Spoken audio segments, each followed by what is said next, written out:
It was a beautiful morning on the island of Sodor. Thomas the tank engine's blue paint sparkled in the sunshine as he puffed happily along his branch line with Annie and Clarabelle. He was feeling very pleased with himself.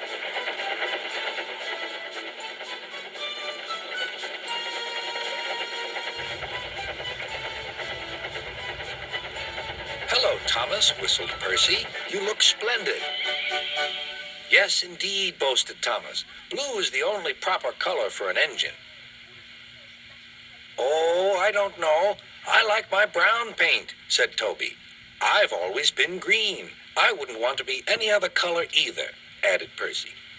Well, anyway," huffed Thomas, "blue is the only color for a really useful engine. Everyone knows that." Percy said no more. He just grinned at Toby. Later, Thomas was resting when Percy arrived.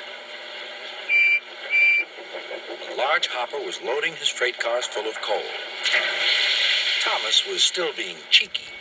"Careful," he warned. "Watch out with those silly cars."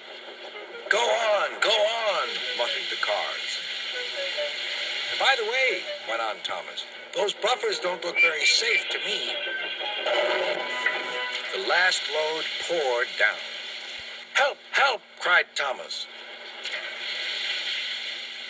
"Get me out." Percy was worried, but he couldn't help laughing. Thomas's smart blue paint was covered in coal dust from smokebox to bunker.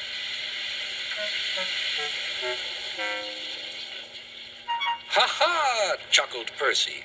"You don't look really useful now, Thomas. You look really disgraceful." "I'm not disgraceful," choked Thomas. "You did that on purpose. Get me out."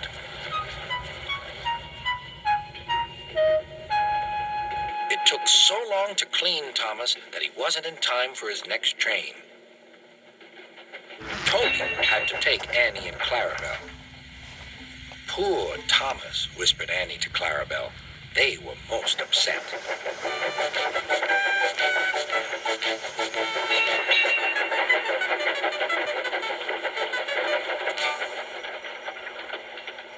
Thomas was grumpy in the shed that night.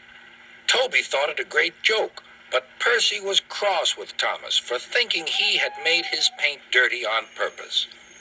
Fancy a really useful blue engine like Thomas becoming a disgrace to Sir Topham Hatt's railway.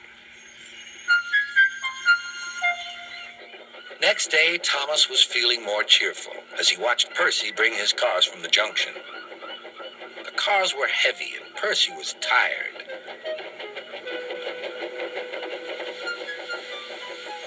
"Have a drink," said his driver. "Then you'll feel better." The water column stood at the end of the siding with the unsafe buffers. Suddenly, Percy found that he couldn't stop. The buffers didn't stop him either. "Oh!" wailed Percy. "Help!" The buffers were broken, and Percy was wheel-deep in coal. It was time for Thomas to leave. He had seen everything. "Now Percy has learned his lesson, too," he chuckled to himself.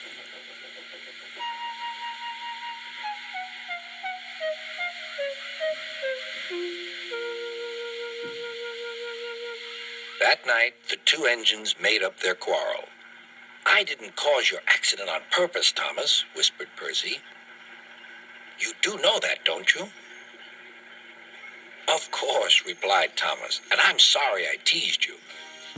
Your green paint looks splendid again, too.